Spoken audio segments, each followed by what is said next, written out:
إن الحمد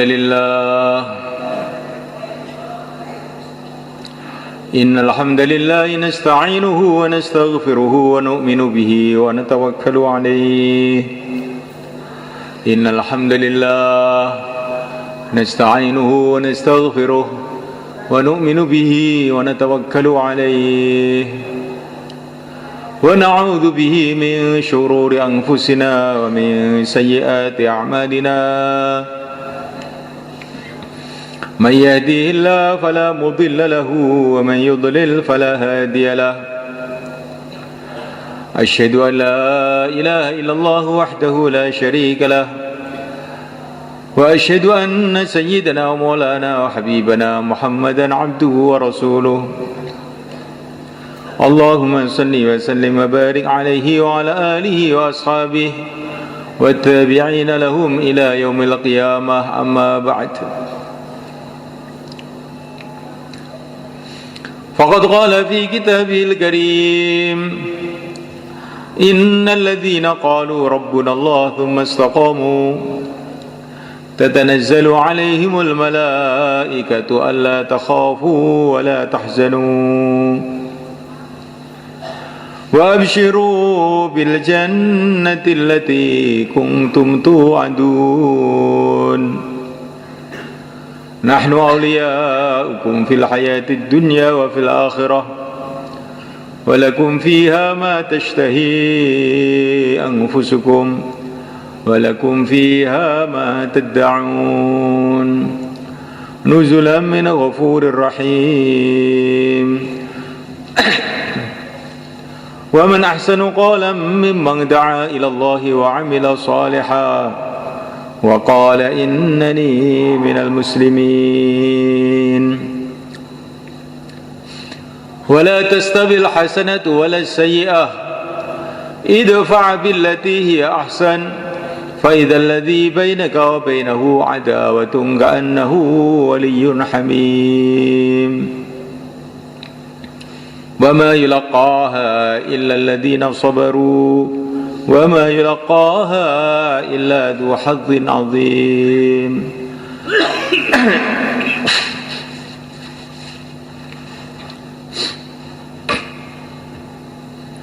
Hadirin yang dimuliakan Allah SWT,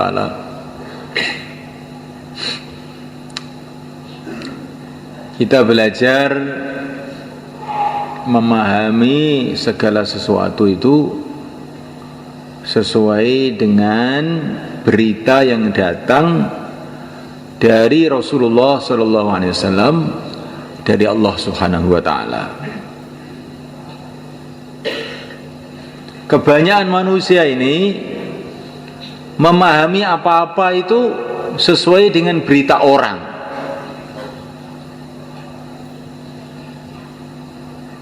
Kalau anak-anak pelajar itu kamu tanya, kenapa kamu sekolah? Katanya, nah gitu. Katanya orang-orang kalau dapat ijazah itu nanti jadi kaya. Katanya orang.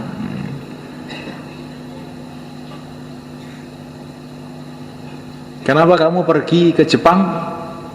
Katanya kerja di sana itu gajinya sebulan 10 juta. Katanya siapa? Katanya orang-orang. Kenapa kamu ke Korea? Katanya orang-orang. Pokoknya orang itu sekarang itu berpikir itu menurut katanya orang-orang. Sedangkan katanya orang-orang itu katanya ada yang benar, ada yang tidak benar. Yang katanya.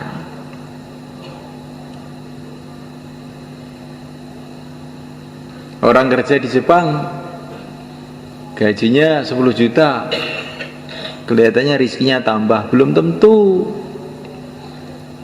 Ini ada teman di sini kerja di Arab, di Imarat, gajinya setiap bulan 6 juta. Mulai dia dapat gaji, mulai mertuanya di rumah sakit, sembuh ganti istrinya, sembuh lagi ganti anaknya, Akhirnya pulang 2 tahun dari Imarat, tidak bawa uang sama sekali, uangnya habis untuk ngobatin keluarganya. Sekarang dia kerja di Temboro, gajinya 600.000, tapi keluarganya sehat semua, 600.000 akhirnya utuh.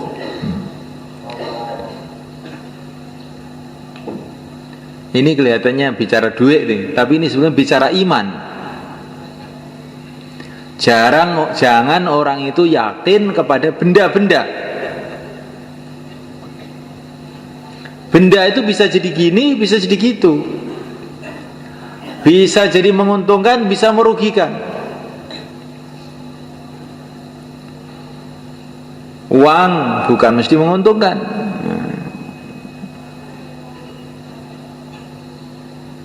Ada orang bawa uang pergi ke kota, bisa beli sate, beli gulai, kelihatannya menguntungkan. Ada sampai di kota, ketahuan pencopet, dicopet, akhirnya dia sedih nangis. Sebabnya apa? Sebabnya dia punya uang. Kalau dia tidak punya uang, tidak dicopet. Ada orang yang punya anak kemudian bahagia. Ada orang yang punya anak kemudian menderita, nangis sebab anaknya. Begitulah benda-benda di dunia ini. Tidak ada yang pasti baik, itu nggak ada. Yang mesti jelek juga tidak ada.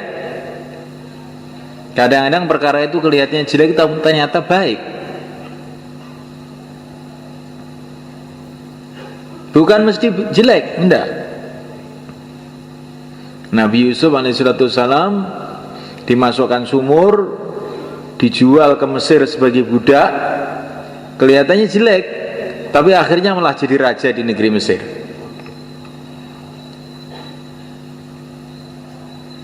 Nah, mulaikan Allah Subhanahu wa taala, di dunia ini tidak ada perkara itu mesti baik, tidak ada perkara mesti jelek, kecuali satu saja, taat kepada Allah itulah mesti baik. Maksiat kepada Allah itu mesti buruk. Kalau orang taat kepada Allah, maka akan dicintai oleh Allah, akhirnya akan diberkati hidupnya oleh Allah. Kalau orang maksiat kepada Allah, cepat atau lambat nanti dia masih celaka. Kalaupun kelihatannya dia enak, itu seperti enaknya orang yang naik mobil tapi mau masuk jurang. Seperti enaknya orang naik pesawat tapi mau jatuh. Yakini kalau maksiat kepada Allah satu saat mesti menyesal. Tapi memang dunia ini dijadikan oleh Allah itu ujian. Kalau orang maksiat bukan langsung dapat malapetaka. Begitu juga kalau orang taat bukan langsung, biasanya kadang-kadang langsung juga.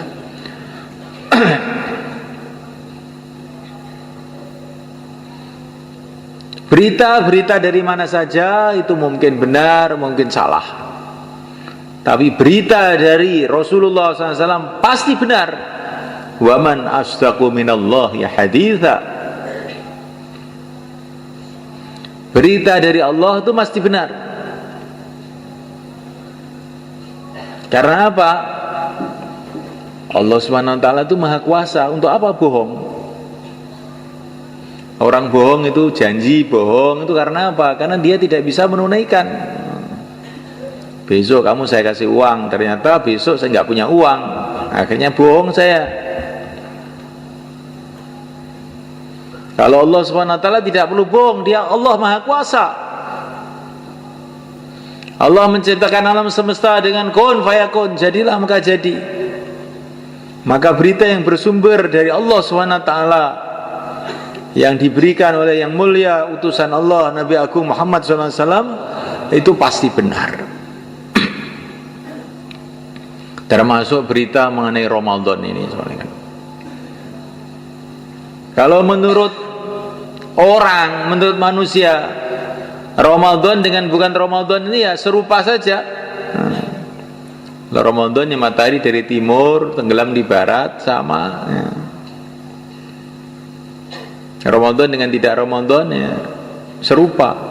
Tapi berita dari Rasulullah SAW, dari Allah Subhanahu wa Ta'ala, Ramadan ini luar biasa. Ini bulan yang penuh dengan barokah, kata Nabi. Syahrun mubarak, bulan yang penuh dengan barokah, bulan yang doa-doa dimakbulkan, bulan begitu hebatnya bulan itu, sehingga ini di negeri akhirat sana, akhirat itu sudah ada, cuman kita belum ke sana. Kata Nabi, di negeri akhirat sana, waktu Ramadan itu pintu-pintu surga dibuka semua. Allah berfirman kepada surga, "Hei surga, berhiaslah, siap-siaplah untuk menyambut hamba-hambaku yang soleh, yang sebentar lagi akan datang ke sini." Maksudnya orang-orang puasa. Pintu-pintu neraka ditutup. Dan neraka itu kan memang belum waktunya untuk mengadab, toh ini belum kiamat ya. Tapi ini ditutup, biasanya dibuka, ini ditutup untuk Ramadan ini. Seolah-olah Allah SWT itu ingin memberitahu kepada kita, ini pintu-pintu kejahatan itu sudah saya tutup, pintu-pintu menuju neraka sudah saya tutup. Jangan kamu usil di dunia, buka-buka pintu neraka.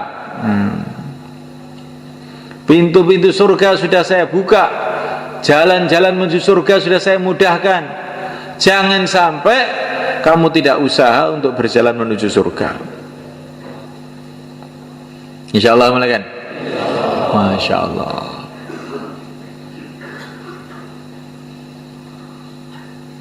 Setiap malam Ramadan dan setiap siang Ramadan, setiap muslim ini ada jatah doa makbul. Kapan itu? Mungkin waktu pagi, mungkin waktu habis sholat, mungkin waktu khutbah Jumat. Dan setiap malam juga ada jatah doa makbul. Setiap muslim, semua kita sama. Orang Islam semua punya jatah doa makbul, tiap siang sekali, tiap malam sekali. Kapan waktunya? Dirahasiakan oleh Allah seluruh Ramadan. Maka hati-hati dalam bulan Ramadan ini. Jangan sampai nanti doa-doa kita ini waktunya dimakbulkan pas kita tidur.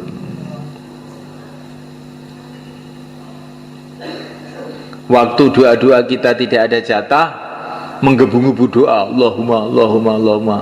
Pintu dibuka, tidur.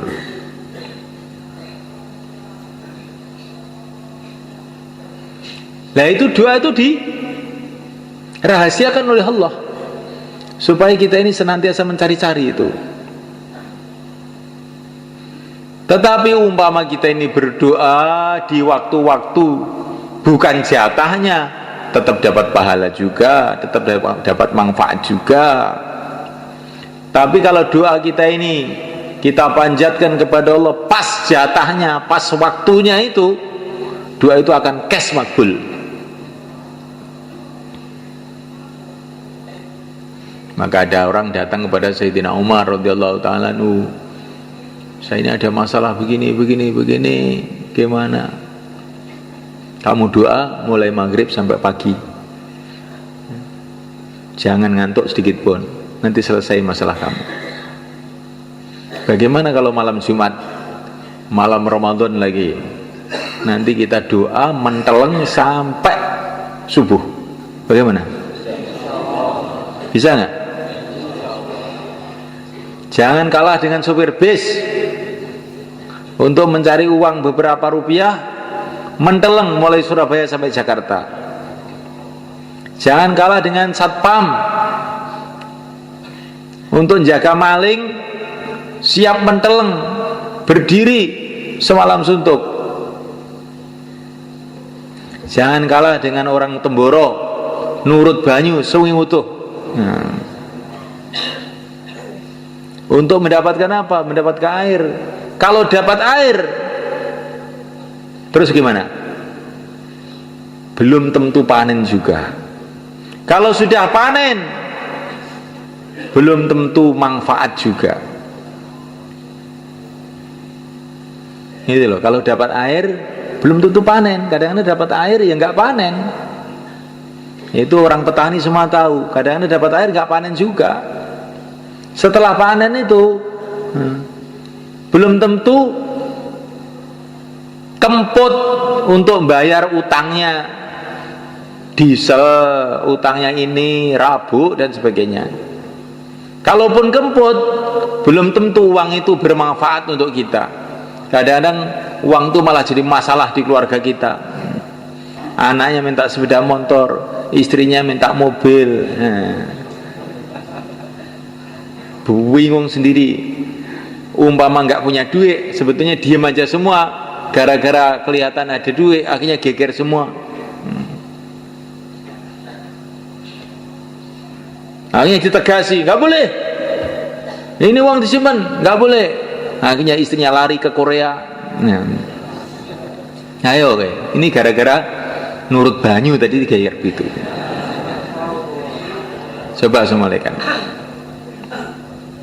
Kenapa ke Korea? Pikirannya kalau dapat duit beruntung. Ke Korea dapat duit, ternyata tidak beruntung. Di rumah sudah berantakan semua. Anaknya ke terminal, suaminya nggak tahu kemana. Akhirnya orang tadi bingung di rumahnya, tambah menderita, hidup dalam kebingungan. Itulah dunia sebenarnya. Jadi dunia ini nggak ada yang mesti baik, itu nggak ada. Dunia itu bisa juga jadi baik, bisa juga jadi buruk. Terserah Allah. Yang mesti baik itu agama ini. Kalau orang mengamalkan agama dengan sungguh-sungguh, menjalankan perintah Allah dengan sungguh-sungguh, menjauhi larangan Allah dengan sungguh-sungguh, nanti yang buruk-buruk tahu-tahu jadi baik, yang baik tambah baik. Ini pengalaman para nabi, para sahabat, para wali-wali Allah. Mereka itu nggak mikir kaya miskin, nggak dipikir itu. Yang penting taat sama Allah. Setelah taat sama Allah, ternyata miskin tapi baik. Ketika mereka taat pada Allah, kaya tapi baik. Ada yang jadi raja, yang dipikir bukan bagaimana saya mempertahankan kerajaan saya. Yang penting saya taat sama Allah. Ini jadi raja yang baik. Namuliakan Allah Subhanahu wa taala. Ini yang kita pikirkan siang dan malam. Bagaimana kita menjadi orang taat. Kalau kita jadi taat, jadi baik. Keadaan apapun baik. Miskin tapi taat kepada Allah. Yakinnya mantap kepada Allah, hidupnya tenang. Alah, miskin sebentar aja. Nanti ke surga duluan 500 tahun sebelum orang kaya. Ayo, siapa yang mau daftar miskin kepada saya? Itu miskin tapi menteles. Nah, bukan miskin ingah-ingih. Ya apa miskin saya? Alhamdulillah. Jadikan miskin ya, syukuran. Ini kalau miskin ada iman, ada amal itu kalau oleh Allah dikasih hatinya itu kuat, tenang, tentram. Kalau dijadikan kaya, ada iman, ada amal, juga begitu, tenang. Kaya, lah kaya dunia aja, sebentar aja. Apa yang perlu dibanggakan? Nanti kalau pabrik kamu bangkrut bagaimana? Lah, bangkrut ya. Bukan hanya pabrik yang akan bangkrut, saya sendiri itulah akan bangkrut, mati. Gak usah takut. Bangkrut nggak bangkrut, yang penting taat sama Allah. Tapi kalau kaya tidak ada iman, tidak ada amal, bingung. Sudah kaya itu, wah nanti bagaimana kalau sawahnya kurang? Bagaimana kalau perdagangan saya kurang? Bagaimana kalau jabatan saya hilang? Bingung aja. Jadi kenikmatan surga yang ada di dunia itu sebetulnya iman. Orang mengira kenikmatan itu dalam harta, kenikmatan dalam jabatan, kenikmatan dalam mobil. Bukan. Kenikmatan kalau iman itu tertanam betul dalam hati, itulah kenikmatan hidup. Tidak ada kenikmatan selain itu. Maka Sayyidina Ibrahim bin Adham radhiyallahu ta'ala anhu, ini anak raja di Balkha sana di Persia. Beliau jalan kaki menuju Makkah. Ketika mau jalan kaki, setan itu datang membisikkan ke hati dia, Persia Mekah ini jauh loh, kamu jalan kaki ya berapa tahun nanti. Maka dia tersentak, astagfirullah, setan ya. Orang mau kebaikan dihalang-halangi. Demi Allah saya akan terus berjalan ke Mekah, dan saya bersumpah setiap 1 kilo akan sholat 1000 rakaat. Terus berjalan setiap 1 kilo sholat 1000 rakaat. Sampai di Mekah itu 12 tahun. Jalan di Mekah dari Persia ke Mekah itu 12 tahun. Akhirnya jadi wali. Itu ciri khas wali itu, kalau ditakut-takuti setan malah dadi. Oh, kamu ke Mekah nggak takut nanti? Hah, tidak takut. Setiap 1 kilo 1000 rakaat. Kalau mau jadi wali begitu. Kalau ditakut-takuti setan, tambah dadi. Sayyidina Umar radhiyallahu ta'ala anhu, ketika beliau jadi Amirul Mukminin, maka beliau ini sedang memperbaiki Masjidil Haram. Maka ini Abu Sufyan yang dulu rajanya Mekah lah, ringkasnya itu, disuruh sama Sayyidina Umar, Abu Sufyan, ambil batu sana, ayo, roan. Nah, maka Abu Sufyan itu pun ngangkat batu. Tokoh-tokoh Mekah semua ngangkat batu, roan semua. Maka setan datang ke hati beliau ini, hebat betul kamu, Abu Sufyan. Kamu jadikan kayak anak kecil aja suruh ngangkat batu. Siapa lebih hebat dari kamu, Umar? Langsung Sayyidina Umar, astagfirullah, setan nih. Langsung beliau itu sujud di lumpur, sujud di situ. Ya biar kapok ini setannya. Oleh setan suruh sombong, sujud bertawadhu. Jadi begitu orang-orang soleh-soleh dulu itu. Kalau dibisiki setan keburukan, dia berbuat sebaliknya. Maka dikatakan para ulama, setan itu tidak berani datang kepada Sayyidina Umar. Karena setiap dia membisikkan keburukan, Sayyidina Umar itu berbuat sebaliknya. Kok setan datang, kamu tidur, langsung malah bangun nggak tidur. Kamu sombong-sombong malah tawadhu, jungkel, sujud di lumpur. Kalau setan datang, kamu jangan sedekah, kamu masih banyak keperluan. Nanti Sayyidina Umar dikeluarkan semua uangnya, sedekah. Jangan puasa, ini panas ini, malah puasa. Itu wataknya Sayyidina Umar. Apa saja bisikan setan, beliau berbuat sebaliknya. Akhirnya setan nggak berani. Nanti kalau saya bisiki lagi malah teman dadi nanti ini. Ya, kita belajar begitu, insya Allah mulai kan. Sekarang ini setan besar memang sudah dibergol, setan kecil masih ada. Katanya Maulana Zakaria, setan kecil masih ada. Kalaupun tidak ada, itu bekas-bekas ajaran setan yang selama setahun itu masih nancep di hati kita. Ajarannya bagaimana? Nanti kalau diajak keluar, itu terus diundur bulan depan, tahun depan, begitu. Bagaimana kalau kita tentang aja? Insya Allah. Jadi begitu semua lagi kan. Allah sudah berfirman kepada kita bahwa syaitan itu musuh kamu. Inna syaitana kana lakum aduwwan mubina. Syaitan itu musuh kamu. Lah kok malah kita turuti terus? Allah sudah berfirman bahwa Rasulullah itu manusia yang paling sayang kepada kamu, tapi nggak mau kita ikut.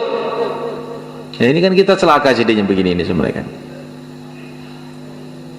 Nah, mulaikan Allah Subhanahu wa taala. Berita Ramadan ini, Masya Allah, berita-berita dari Nabi itu ajib-ajib sama malaikat. Orang yang sujud, sekali sujud saja dalam Ramadan ini, bila diterima oleh Allah sujudnya itu, Allah akan bangunkan untuk dia satu rumah di surga, yang rumahnya itu pintunya 60.000 pintu, yang setiap pintu itu ada istananya, dan dalam istana itu nggak tahu apa yang ada selain Allah SWT. Sekali sujud, alangkah maha pemurahnya Allah SWT, alangkah maha luasnya Allah SWT, alangkah maha dermawannya Allah SWT. Dan bagi Allah SWT tidak sulit yang demikian itu.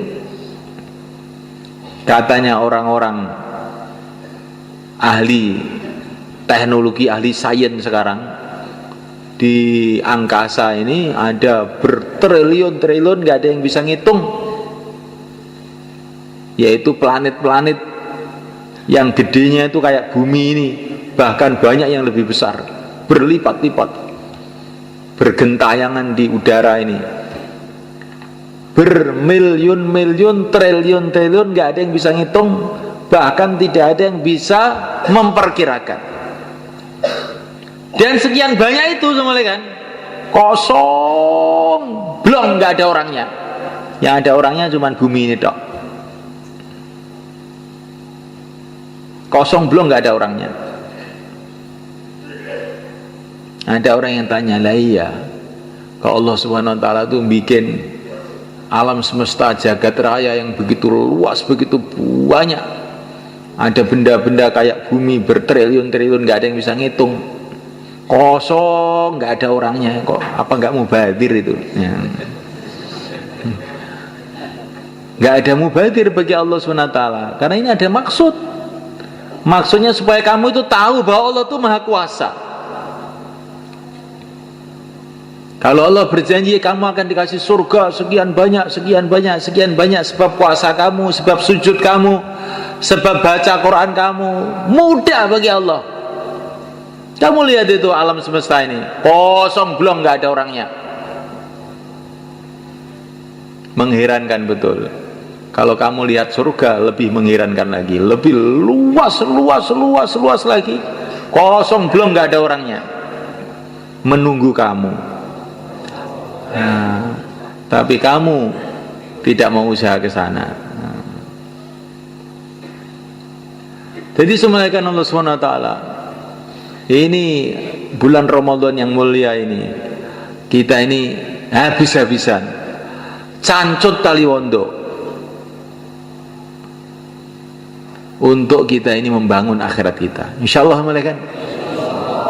Dan tidak ada cara untuk membangun akhirat kita selain kita hidupkan kembali perjuangan, cita-cita, usaha yang telah dibuat oleh yang mulia Nabi Agung Muhammad SAW. Dimulainya dari kita menguatkan amal masjid kita. Amal masjid kita dalam Ramadan ini kita kuatkan. Mana masjid kita itu? Semua masjid itu masjid kita. Semua masjid-masjid Allah, kita hamba-hamba Allah, itulah yang berkewajiban untuk memakmurkan masjid. Di perkara itu kalau masjid itu jangan ini masjid saya, ini masjid kamu, bukan. Ini masjid Allah, kita hamba Allah, kita lah yang berkewajiban menghidupkan amal-amal di situ. Jangan merasa ini tugasnya takmir ini. Yang mulia Nabi Agung Muhammad SAW, beliau masuk masjid, beliau melihat di situ ada dahak, ada liak di masjid, langsung wajah beliau ini merah. Rasulullah Sayyidul Anbiya, langsung beliau cari pelapah kurma, dibersihin itu dahak itu, dan itu dikasih minyak wangi. Kemudian beliau mengatakan, masjid ini ada rohnya, kurang lebihnya begitu. Kalau ada kotoran di masjid itu seperti orang kena kotoran, maka masjid itu merasa jijik.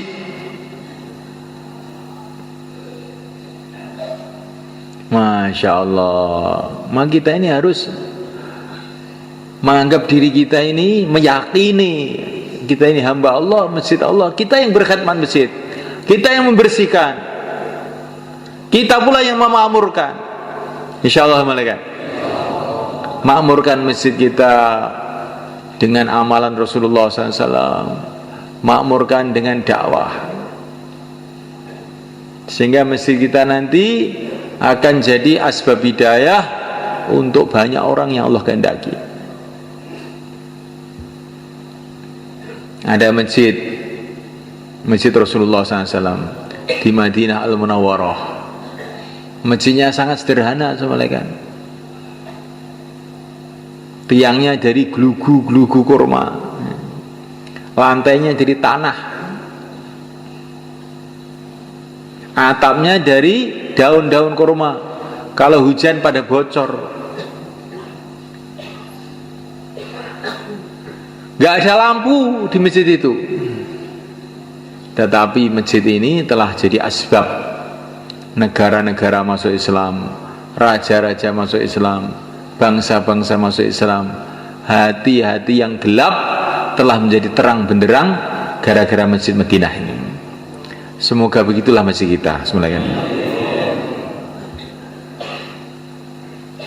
Karena nilai masjid itu bukan menurut bangunannya, nilai masjid itu menurut orangnya. Itu Ka'bah, jadi masjid yang sangat istimewa. Barang siapa yang sholat di sana, pahalanya 100.000 kali sholat. Kenapa? Di antara sebabnya, karena itu masjidnya para nabi, mulai mbah Nabi Adam sampai nabi terakhir yang mulia Nabi Agung Muhammad SAW pernah beribadah di sana. Yang bangun Nabi Ibrahim, kulinya Nabi Ismail, kulinya itu loh nabi. Makanya masjidnya jadi istimewa. Di masjid itu bukan istimewanya kalau lantainya keramik atau marmer, bukan itu. Yang di masjid itu siapa? Walaupun masjid itu sederhana, tapi yang di masjid itu Sayyidina Abu Bakar Siddiq radhiyallahu ta'ala anhu, Sayyidina Umar radhiyallahu ta'ala anhu. Maka ini masjid paling istimewa di dunia. Itulah Masjid Madinah Al-Munawwarah. Orang-orang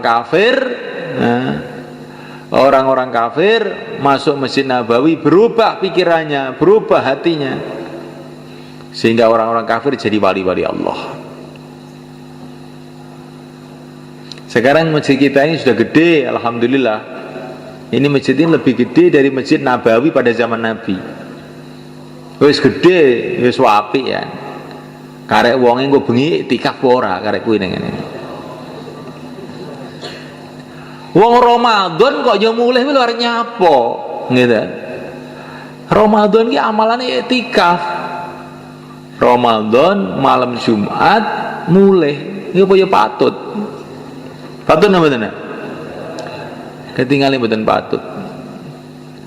Iki cara didilok niku welek nih jan masyaallah. Ramadan malam Jumat mulih ora iktikaf. Kuwi kayane wong tuwek umur 70 tahun ngau kathok endek. Ya. Undela-undeli. Wis ngoten niku. Didilok tok langsung moto beleken. Niki tentang Nizamuddin wae. Kalau di Nizamuddin kita ini kalau Ramadan nih, amalan 24 jam mulai kan. Pagi hari bayan hidayah pengeluarkan jamaah. Malam hari tarawih panjang-panjang, kadang-kadang sampai jam 11 sampai jam 12 saya baru selesai tarawih itu. Tarawihnya panjang-panjang. Masih juga pengeluaran jamaah pagi-pagi, masya Allah. Siapa yang punya cita-cita masjid-masjid kita jadi begitu? Insya Allah kita semua. Masjidnya kecil di Nizamuddin itu, tapi amalannya besar, sehingga jadi asbab hidayah. Hidupnya agama di London, hidupnya agama di Rusia. Kemarin saya baru dapat cerita jamaah yang dikirim ke Rusia. Jamaah Malaysia kemarin datang ke sini. Bagaimana dia masuk di hutan-hutan Rusia itu, musim salju, musim dingin, masuk ke kampung, terus membuat pertemuan habis ngisya. Dia mengira di kampung seperti ini mana ada orang mau datang. Musim dingin lagi, es di mana-mana es. Nggak ada listrik lagi kampung itu, gelap. Tapi dia elan, jauhlah, pagi hari, sore hari jauhlah, nanti malam habis isya ada pertemuan. Setelah habis isya tahu-tahu loh, ada apa ini? Ternyata orang-orang pada datang tuh naik kuda semuanya. Orang Rusia tuh naik kuda datang itu. Ada yang naik keledai. Masjid itu penuh, ada 500 orang ikut pertemuan itu. Ini bukan istimewa, pertemuan jamaah gerak begitu itu.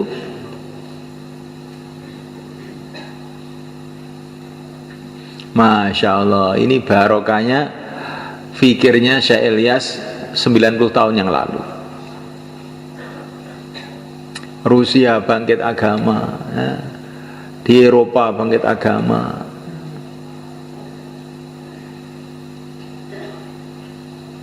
di Amerika bangkit agama, di Temboro bangkit agama, di Sumberjo bangkit agama. Sumberjo apa ini agama jangan biyen saiki Masya Allah udah nggo serban ngapal nih Quran. Disemelekan Allah SWT. Alangkah indahnya hidup beberapa hari ini, 60 tahun, 70 tahun, terus kita ini hidup jadi asbab hidayah untuk banyak orang. Maka dakwah kita hidup, kita kuatkan waktu Ramadan ini semelekan. Bentuk jamaah-jamaah sebanyak-banyaknya. Kefahaman bahwa Ramadan itu adalah bulan di rumah, itu harus kita buang jauh-jauh. Rasulullah pergi ke Badar waktu Ramadan. Rasulullah Fathu Makkah, penaklukan Mekah waktu Ramadan. Jadi Ramadan itu juga bulan ibadah, juga bulan penyebaran agama. Maka kita bentuk jamaah-jamaah 4 bulan, 40 hari. Barangkali nanti dapat Lailatul Qadar dalam Ramadan ini. Kalau orang dapat Lailatul Qadar itu semulai kan doa-doanya makbul. Yang tadinya orang hatinya keras, duit aja hatinya berubah. Karena disalami oleh malaikat Jibril, jadi lembut, mikir akhirat. Itu kalau orang dapat Lailatul Qadar itu begitu itu. Doa-doa makbul, asalnya belajar ilmu nggak masuk-masuk. Mudzakarah 6 sifat lali terus. Ataupun ingat nggak bisa mengamalkan. Berkat doanya Lailatul Qadar berubah, ilmu jadi mudah, cepat paham, ibadah jadi ringan, enteng. Ini barokahnya orang itu mendapatkan barokahnya doa-doa Lailatul Qadar, doa-doa Ramadan. Lah untuk mendapatkan itu paling baik dengan kita keluar jalan Allah. Insyaallah mulai kan? I'tikaf di masjid kita hidupkan. Nanti kalau kita keluar i'tikaf juga. 5 amal masjid kita hidupkan. Kalau kita keluar 5 amal masjid kita hidupkan juga. Jamaah-jamaah kita keluarkan. Dengan kita keluar akan kita bentuk jamaah-jamaah. Tahajud kita hidupkan. Dengan kita keluar maka tahajud pun mudah kita hidupkan. Maka Ramadan ini bulan dakwah di samping bulan ibadah. Insyaallah malaikat. Banyak orang yang dapat hidayah, banyak orang jadi wali-wali Allah dalam bulan Ramadan ini. Orang tuh tahu-tahu berubah karena kesungguhannya di bulan Ramadan, tahu-tahu berubah. Jadi orang yang dekat kepada Allah, jadi orang-orang ahli ibadah, jadi orang-orang ahli dakwah, jadi orang-orang ahli ilmu. Maka jangan sampai kita sia-siakan detik-detik Ramadan ini. Ini sudah tidak terasa, sudah hampir separuh nih Ramadan kita dapat. Nanti tanpa terasa tiba-tiba, loh kok sudah hampir habis. Itulah umur manusia semelekan. Perasaannya masih muda, tahu-tahu loh wis 30. Tahu-tahu sudah 40. Tahu-tahu sudah 50. Tahu-tahu sudah dekat kuburan. Nah, tapi masih mikir yang lain-lain juga. Alam ya'ni lilladzina amanu an tahsya qulubuhum li dzikrillah. Orang-orang beriman itu apa belum waktunya toh untuk hatinya tenang menikmati zikir kepada Allah itu? Apa belum waktunya? 40 tahun di dunia, 50 tahun di dunia belum pernah merasakan nikmatnya zikrullah. Belum pernah berhubungan yang sungguh-sungguh dengan Allah. Belum pernah nangis pada waktu malam, ya. Belum pernah usaha akhirat sungguh-sungguh. Apa kita nggak rugi semua kan? Apakah belum waktunya kita bertaubat? Sudah waktunya, mau kita undur kemana lagi? Apa belum waktunya kita ini mikirkan akhirat dengan sungguh-sungguh? Sedangkan akhirat itu tambah hari tambah dekat, tambah hari tambah dekat. Apa belum waktunya kita ini berlezat-lezatan dengan zikrullah, dengan sholat, dengan tarawih? Terus kapan kita ini? Kapan kita ini akan merasakan seperti yang dirasakan para sahabat dulu? Tarawih semalam-malam suntuk, zikir semalam-malam suntuk. Kapan itu akan kita rasakan? Kalau hidup sekali ini kita tidak bisa merasakan itu, betul-betul hidup kita ini hidup yang rugi. Nah, waktunya Ramadan ini, insyaallah malaikat. Waktu Ramadan ini waktu yang sangat baik itu. Bulan barokah. Barokah itu apa toh? Barokah itu kebaikan-kebaikan datang tanpa kita sangka-sangka. Itu namanya barokah. Maka Ramadan ini Nabi katakan ini bulan barokah. Akan datang kebaikan-kebaikan yang tidak disangka-sangka.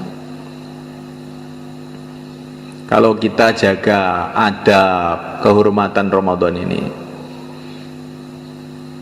akan datang kebaikan-kebaikan yang tidak disangka-sangka. Urusan perjuangan kita, urusan dakwah kita. Akan datang kebaikan-kebaikan yang tidak disangka-sangka. Urusan keluarga kita. Akan datang kebaikan yang tidak disangka-sangka. Urusan ekonomi kita. Akan datang urusan yang tidak, kebaikan-kebaikan yang tidak disangka-sangka dalam macam-macam urusan. Karena ini bulan barokah, syahrun mubarak. Pakai syarat kita jaga kehormatan bulan ini. Puasanya, tarawihnya, tahajudnya, sedekahnya, dakwahnya, taklimnya. Maka Allah Subhanahu wa taala tidak akan menyia-nyiakan kita. Insyaallah malaikat. Semua orang punya masalah. Lah, Ramadan inilah kesempatan kita menyelesaikan masalah dengan berhubungan kepada Allah yang bisa menyelesaikan segala masalah. Inilah kesempatan malaikat. Masalah ini, masalah itu, masalah ini, masalah itu, masalah besar, masalah kecil, bagi Allah Subhanahu wa taala semua kecil aja. Dan Allah pun untuk menyelesaikan masalah kita ini punya sejuta cara, triliun-triliun cara, nggak ada batas yang tidak kita kira-kira. Sayyidina Ali radhiyallahu ta'ala anhu satu hari melihat istrinya Sayyidah Fatimah radhiyallahu ta'ala anha, putri Nabi, sedang sakit. Maka Sayyidina Ali mengatakan, Fatimah, kamu ingin apa? Saya ingin buah delima. Maka Sayyidina Ali pun pergi ke pasar, uangnya cuma cukup untuk beli delima satu aja. Beli delima satu, dibawa pulang. Di tengah jalan ada orang miskin di pinggir jalan minta-minta. Sayyidina Ali merasa gak enak, gimana ya ini, istri saya seneng delima, ini ada orang minta-minta. Allah Subhanahu wa ta'ala memerintahkan kita untuk membantu orang minta-minta. Gimana ini? Dah, tak sodakohkan aja, semoga Allah kasih jalan keluar. Sodakohkan delimanya. Akhirnya pulang ke rumah, nggak bawa delima. Tapi tiba-tiba Siti Fatimah bilang, ya Ali, gak usah beli delima ya, gak usah beli delima. Loh kenapa? Saya kok sekarang kok jadi gak seneng. Tadi ingin gitu kok, sekarang kok tidak loh. Gak usah beli ya. Ya, memang sudah saya berikan orang. Tadi saya sudah khawatir di rumah ditagih. Ternyata kamu sudah gak seneng. Ya sudah gak seneng saya. Belum lama kemudian datang tamu. Tamunya itu Salman Al-Farisi. Tamunya itu ternyata utusan Rasulullah. Saya kesini utusan Rasulullah. Mau apa? Ini mau ngantar hadiah. Hadiah apa? Delima dari Rasulullah. Langsung dikeluarkan dari kantongnya delima.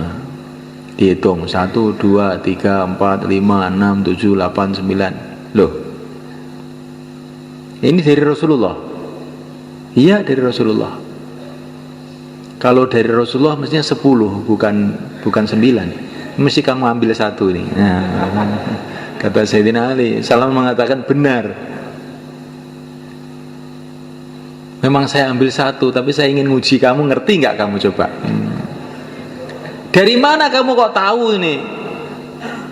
Bahwa delima ini 10, saya ambil 1. Sayyidina Ali ini, saya itu baca Quran mulai awal sampai akhir itu nggak ada orang beramal 1 pahalanya 9 itu nggak ada. Minimalnya pahala itu 10 bukan 9. Maka mesti kamu entet ini. Ini katanya Sayyidina Ali. Jadi sudah mulaikan Allah Subhanahu wa ta'ala. Ini ilmunya Sayyidina Ali itu aneh-aneh kadang-kadang. Ini di ilmu tafsir nggak ada begini nih. Ya.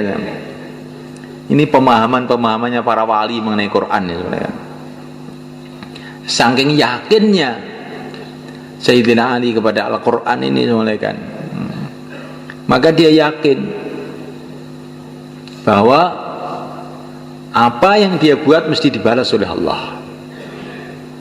Dan kalau ini dari Rasulullah, mesti Rasulullah itu mesti kasih ilham oleh Allah. Nggak mungkin itu ngawur, itu Rasulullah nggak mungkin. Kalau Rasul itu dikasih ilham dari Allah mestinya 10, enggak 9. Nah, ini tafsirnya Sayyidina Ali ini. Karena Rasulullah itu semua perbuatannya adalah dari bimbingan wahyu. Lah wahyu enggak ada yang 10 dibalas 9, 1 dibalas 9 itu enggak ada. Man jaa bil hasanati falahu asyru amsalha. Balasannya 10. Lah saya ini sudah sedekah kok nggak ada balasannya Pak ya. Mungkin balasannya tidak di sini, balasannya di akhirat. Atau mungkin sedekah kamu itu kurang ikhlas. Sedekah dengan cemberut. Sayyidina Ali itu sedekahnya dengan yakin. Ini perintah Allah. Maka kalau kita sedekah itu dengan ikhlas. Tandanya ikhlas itu gimana sedekah itu? Yang memberi dengan yang diberi itu lebih gembira yang memberi. Kalau kamu ngasih orang, kok kamu tampak lebih gembira daripada yang dikasih, itu tanda-tanda ikhlas. Tanda ya. Karena berarti kamu yakin dengan janji Allah, orang yang memberi akan dikasih berlipat ganda. Tapi kalau memberi dengan ngomel, bolak balik stawai yo jinjaluk itu. Ini berarti tondo-tondo ora ikhlas. Nah, mulaikan Allah Subhanahu wa taala. Maka kita pun nanti kalau ditasil untuk keluar itu berangkat dengan ikhlas supaya kita dapat pertolongan Allah. 4 bulan itu berdiri itu dengan gembira, Masya Allah. Kalau saya membela agama Allah, Allah akan bela saya. Beruntung saya. Maka berangkat itu dengan gembira, bukan dengan cemberut. Insya Allah malah kan. Maka yang mau keluar 4 bulan, 40 hari tambah masa, sisa masa, silakan berdiri ke selatan. Monggo. Dengan gembira berangkat. Nah, bismillah. Monggo. 4 bulan 40 hari Ramadan. Monggo. Termasuk yang 10 hari juga. Yang mau keluar 10 hari, monggo. Nah, silakan ke sana.